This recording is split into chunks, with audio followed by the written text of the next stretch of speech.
सावन महाशिवरात्रि की व्रत कथा। पूर्व काल में चित्रभानु नामक एक शिकारी था।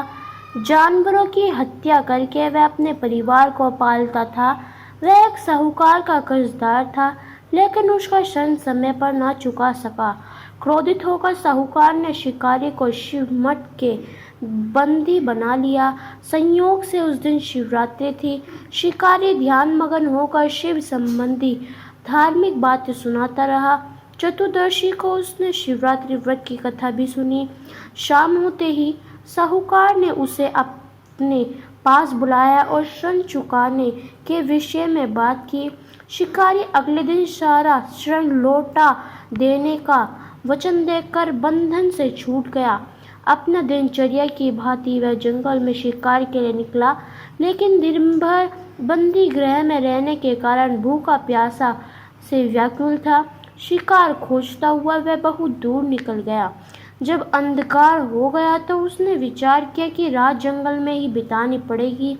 वह एक तालाब के किनारे एक बेल के पेड़ पर चढ़कर रात बिताने का इंतजार करने लगा। बेला वृक्ष के नीचे शिवलिंग था जो बेल पत्रों से ढका हुआ था। शिकारी को उसका पता नहीं चला। पड़ाव बनाते समय उसने जो टहनियाँ तोड़ी वे संयोग से शिवलिंग पर गिरती चली गई। इस प्रकार दिन भर भूखे प्यासे शिकारी का व्रत भी हो गया और शिवलिंग पर बेलपत्र भी चढ़ गए। एक पहर रात्रि बीत जाने पर एक गर्भवती हिरनी तालाब पर पानी पीने पहुंची। शिकारी ने धनुष पर तीर चढ़ाकर ज्यों ही पर्चा खींची, हिरनी बोली, मैं गर्भिणी हूँ, शीघ्र ही प्रसव करूंगी। तुम एक साथ दो जीवों की हत्या करोगे, जो ठीक नहीं है। मैं बच्चे को जन्म देकर शीघ्र ही तुम्हारे समक्ष प्रस्तुत हो जाऊंगी, तब मार लेना। शिकारी की प्रचंडता ढीली कर दी और हिरनी जंगल झाड़ियों में लुप्त हो गई। प्रचंडता चढ़ाने तथा ढीली करने के वक्त कुछ बेलपत्र अनायास ही छूटकर शिवलिंग पर गिर गए। इस प्रकार उसने अनजाने में श्री प्रथम पहर का पूजन भी संपन्न कर लिया। कुछ देर बाद एक और हिरनी उधर से निकली। शिकारी की प्रसन्नता का ठिकाना रहा। समीप आने पर उसने धनुष पर बाण चढ़ाया। तब उसने देखा हिरनी ने विनम्रता पूर्वक निवेदन किया, हे शिकारी, मैं थोड़ी देर पहले शत्रु से निवृत्त हुई हूँ। कामतुर हिरनी हूँ, अपने प्रिय की खोज में भटक रही हूँ। मैं अपने पति से मिलकर शीघ्र ही तुम्हारे पास आ जाऊंगी।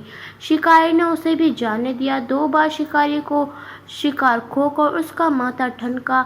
वह चिंता में पड़ गया। रात्रि का आखिरी पहर बीत रहा था। इस बार भी धनुष से लग कर बेलपत्र शिवलिंग पर जा गिर तथा दूसरे पहर की पूजा भी संपन्न हो गई। तभी एक अन्य हिरनी अपने बच्चे के साथ उधर से निकली। शिकारी के लिए वह स्वर्णिम अवसर था। उसने धनुष पर तीर चढ़ाने में देर न लगाई। वह तीर छोड़ने ही वाला था कि हिरनी बोली, हे शिकारी, मैं इन बच्चों को उनके पिता के हवाले कर लौटाऊंगी। इस समय मुझे मत मारो। शिकारी हंसा और बोला, सामने आए शिकार को छोड़ दूं? मैं ऐसा मूर्ख नहीं। इससे पहले मैं 2 बार अपना शिकार खो चुका हूँ। मेरे बच्चे भूख प्यास से व्यग्र हो रहे होंगे। उत्तर में हिरनी ने फिर कहा, जैसे तुम्हें अपने बच्चों की ममता सता रही है, वैसे ठीक मुझे भी है। शिकारी, मेरे विश्वास करो, मैं इन्हें इनके पिता के पास छोड़कर तुरंत लौटने की प्रतिज्ञा करती हूँ। हिरनी का दिन स्वर्ण सुनकर शिकारी को उस पर दया आ गई। उसने उस मुर्गी को भी जाने दिया। शिकार के अभाव तथा भूख प्यास से व्याकुल शिकार अनजाने में ही बेलपत्र वृक्ष बैठा बेलपत्र तोड़कर नीचे फेंकता जा रहा था। वो फटने को हुई तो एक हर्षपुष्ट मृग उसी रास्ते पर आया। शिकारी ने सोच लिया कि इसका शिकार अवश्य करेगा। शिकारी की तनी प्रचंका देखकर मृग विनती स्वर में बोला, हे शिकारी, यदि तुमने मुझसे भूवा जन्म आने वाली 3 मृगियों तथा छोटे छोटे बच्चों को मार डाला है तुम मुझे भी मारने से विलम्ब न करो, ताकि मुझे उनके वियोग में एक क्षण भी दूर न रह सहना पड़े। मैं उन हिरनियों का पति हूँ। यदि तुमने उन जीवन दान दिया है तो मुझे भी कुछ क्षण का जीवन दान देने की कृपा करो। मैं उनसे मिलकर तुम्हारे समक्ष उपस्थित हो जाऊंगा। मग की बात सुनते ही शिकारी के सामने पूरी रात का घटनाचर घूम गया। उसने सारी कथा मर्ग को सुनाई।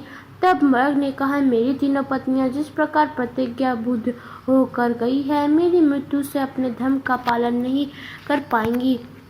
अतः जैसे तुमने उन विषपात्र मानकर छोड़ा है, वैसे ही मुझे जाने दो। मैं उन सब के साथ तुम्हारे सामने शीघ्र ही उपस्थित होऊंगा। शिकारी ने उसे भी जाने दिया। इस प्रकार प्रातः हो गई। उपवास, रात्रि जागरण तथा शिवलिंग पर बेलपत्र चढ़ाने से अनजाने में ही पर शिवरात्रि की पूजा पूर्ण हो गई। पर अनजाने में ही की पूजा का परिणाम उसे तत्काल मिला। शिकारी का हिंसक हृदय निर्मल हो गया। उसने भग शक्ति का वास हो गया।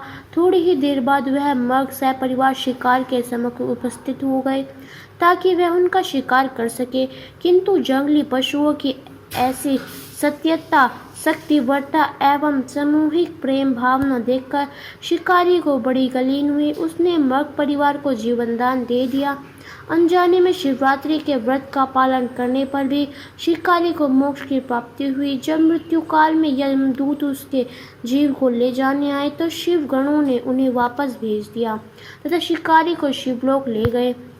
शिवजी की कृपा से अपने इस जन्म में राजा चित्रभानु ने अपने पिछले जन्म को याद रख पाया तथा शिव महाशिवरात्रि के महत्व को जानकर उसके अगला जन्म भी पालन कर पाए। तो ये थी हमारी महाशिवरात्रि, सावन की महाशिवरात्रि की व्रत कथा। आपको कैसे लगी हमें कमेंट कर ज़रूर बताएं।